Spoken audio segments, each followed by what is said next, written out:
Hey guys, what is going on? It is Cruz Ave here and I welcome each and every one of you to a brand new tutorial video for our channel, The Guide. Today's topic is very interesting because a lot of new options were added to it in FIFA 20. I'm talking about controller settings. I'm going to go over all the different settings, explain what some of them do that might be a bit unclear, give you my recommendations and also show you the exact settings that I personally use. Before we get right into that though, I wanted to let you guys know that over on our Patreon page, the first gameplay analysis is now available. We told you guys that we decided to launch a Patreon where you can support us and the channel. Big thanks, by the way, to those of you who already joined and became a patron. It's very much appreciated, and one of the ways that we say thank you for your support are monthly in-depth gameplay analysis of pro matches. And I went ahead and analyzed the deciding game in the matchup between Gorilla, the world champion from 2017, and #Shore from the Draft Story Cup 2. So if you're interested in that, then definitely go and check out the link to our Patreon page in the description. And now let's get right into the video. Starting off right at the top, we have the FIFA trainer, which I'm personally not a big fan of. I think you are better off on your own to just learn the different mechanics and understand when to use them, so just leave the trainer on hide. Time finishing got nerfed a lot in FIFA 20 and it's not nearly as strong as it was in FIFA 19 because it's harder to hit the time finish green, and also the reward that you get for a green time finish is way less impactful than it was before. So you could get the thought of just turning it off. I would, however, recommend to still leave it on because for free kicks and penalties it can be helpful. Those are pretty easy to time and you can still get a benefit from there. And in the normal game, you're not forced to use the time finish, just press the shooting button once and you're fine. The third option is the second defender switch icon, and what this one does is it shows you a second triangle which is transparent and indicates the defender that you'll swap controls with when pressing L1 or LB for a quick switch. And I would definitely recommend to turn this one on. You have to get used to it for a while, but once you do, you have more control in defense and you will know exactly when you can use L1 or LB to switch to a player that's actually helpful in that situation, or when you need to use the right stick for that, so you just have more control in your switching game. Next up we have the pass block assistance, and if you have this one turned on, then both the AI controlled players and also user controlled players, so basically the player, the defender that you have selected yourself, will sometimes make auto launches in order to intercept passes when they are close by. And if you have it turned off, then only the user controlled players will not attempt to do these auto launches. So the AI controlled ones will still do so, and only you with your controlled player have to manually press tackle or the sliding tackle in order to intercept passes. In my opinion, it's definitely worth to keep this option turned on because the auto launches just help a ton with intercepting those passes, and not always you will realize that you have to press the tackle button yourself because you just think your player will get this ball for sure. And I think the few instances where the auto launch actually hurts you because your player misses the ball and then is out of play don't overweigh the amount of interceptions that you're gonna get by having this setting turned on.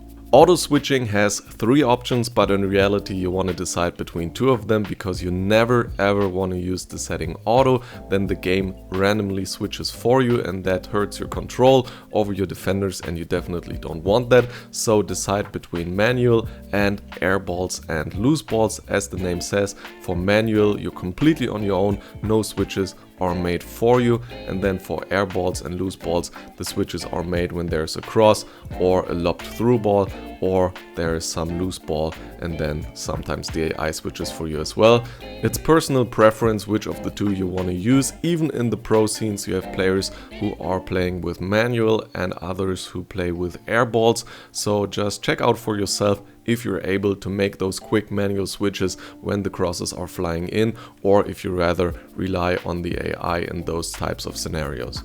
The auto switching move assistance only applies to air balls because there auto switches are done, and for manual obviously not. So what this one does is, imagine the following situation: the opponent has the ball and you're rushing towards him with your defender in order to go for a tackle. And exactly in that moment the opponent plays a long lobbed through ball to his striker, and that's why an auto switch is made. And if you still have the left stick pointing towards the other direction because you were just rushing at the opponent, then it might be that you accidentally pull out your center back. And here the move assistance comes into play. If you have set this one to low or high, then the player that is automatically selected will continue his current running direction for a short period of time. Obviously on low it's a shorter period than on high, so if this happens to you, sometimes you might want to try out these two settings. If you always preemptively already select your back four to cover those through balls, then you might not need this and want to have full control immediately and turn the move assistance to none. The Jockey Assistance is a very interesting setting. So this one applies when you're holding down L2 or LT for the jockey movement with your defender, and if you have it turned to assisted, then your defender will slow down a lot when he's close to the opponent. And that is supposed to help you to not overcommit to a certain direction and have more control in these very tight situations. If you have it turned to manual, then there will be no speed and obviously also no directional assistance, and you're a bit quicker still when being close to the opponent, and in general have all the manual control over your player. Now, I personally prefer the manual setting because I felt that my defenders are behaving pretty clunky and very slow in those situations where the opponent is doing a quick change of direction with a Berber spin or a shot fake, for example, to cut inside, and then it's hard for me to keep up because I'm in the slowed down movement when I have the assistance on. But for example, Taz has it turned to assisted because for him the bigger problem was that in some situations the opponents would dribble by his defender very closely, and he felt that with the assisted setting he is this 1 millimeter closer and is actually able to still get the ball with a tackle or an automatically launched tackle by his defender, and it helped him out there a lot. So you gotta go in game yourself, try out both settings and then decide for yourself which you like more. I think there's really no right or wrong for this one. Right stick switching also has a new setting this year. It used to always be player relative, so basically from the player that you have currently selected, you're forming a straight line to the player that you want to switch to, and then you flick the right stick in that direction. And what you now can do is use the ball as a point of reference, so then you always have to go from the ball and then flick the right stick in the direction that your player you want to select is positioned relative to the ball. I personally think that this one is not really practical and is more difficult to get used to than the player one, because the ball is sometimes moving extremely quickly when the opponent is playing a driven pass or when the ball is bouncing around because of a deflection. So I think you should stick with player relative and just get used to that, and then you should have all the control that you need over your right stick switching. Pass assistance, through ball assistance and shot assistance should all three turn to be assisted. Believe me, the autocorrection for passes and shots is just way too good in FIFA, and you're missing out on easy passes and also on easy goals if you have any of the other ones turned on, so just leave all three of these unassisted. The setting for crosses is a bit different, however, because if you have turned this one to assisted, then not only the direction will be assisted, but also the cross's power. And that's what you definitely don't want, because then you don't have manual control over crossing to the short post or far post area anymore. And that's why you want to have this one on semi. Then you have to choose the right power and can basically decide to which player inside the box you want to cross the ball, but the direction will be assisted so that it's always getting into the right area for that specific player. Next up we have the lob pass assistance, and the name here is actually a bit confusing because this one means lobbed through passes, and I would once again recommend to have it on assisted because the autocorrection is strong and the lobbed through balls, I believe, in FIFA 20 are being played quite well. However, I know that some players have this one on manual because they feel like, for example, Boris Legend, I believe, had it. Not sure if he uses it anymore, however, but they feel like that with a lot of practice they can actually get a benefit from the manual control and play lobbed through balls that otherwise wouldn't be possible. Now you have to put in a lot of work to practice the right amount of power and the exact direction that the lobbed through ball needs to go. So to make this setting worth, you have to put in a lot of time, and if you're not able to get the benefit from it, then keep it on assisted so that you don't miss the easy lobbed through passes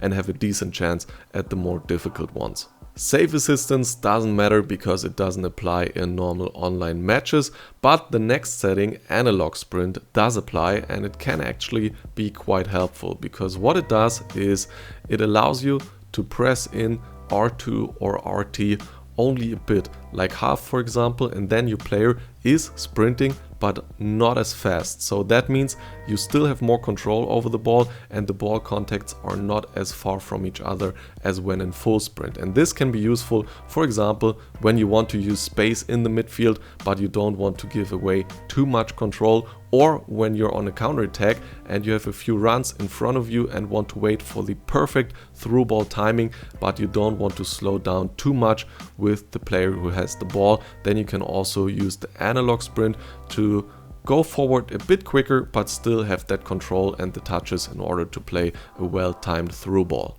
Defending obviously set to tactical defending because legacy is not allowed anymore in online matches. And then the last setting is also a new one for FIFA 20, the pass receiver lock. You can set it to late, then the pass receiver is locked very late and you still have control with the left stick until a very late point in the passing animation to change the passes receiver, and you can have it on early, then the pass receiver is locked very early as the text says when the animation begins. So obviously the benefit of having it on late is that you can still change your mind. For example, if you see that the opponent is cutting a passing lane, then you can still quickly switch with the left stick.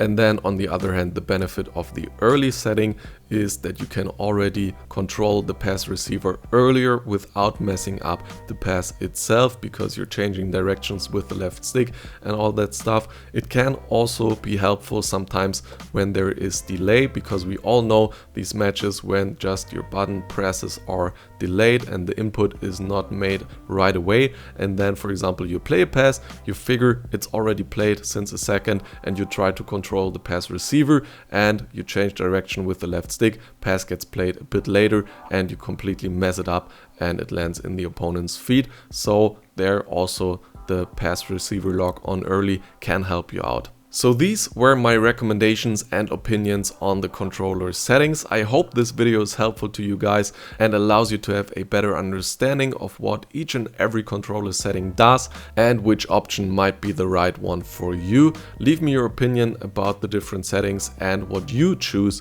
in the comment section down below. That's it for today's video, guys. If you enjoyed it, please leave a like and also check out our Instagram page. You can find a lot of tutorial and educational content on there, player reviews, squads, also team of the week reviews, and if you want to improve your FIFA 20 gameplay, then also check out our coaching website. Link is in the description down below. You can get coaching with elite, top 100 and pro players and get your game to the next level. Subscribe to the channel if you don't want to miss any further videos of the guide. I'll better talk to you in the next one. See you then, much love.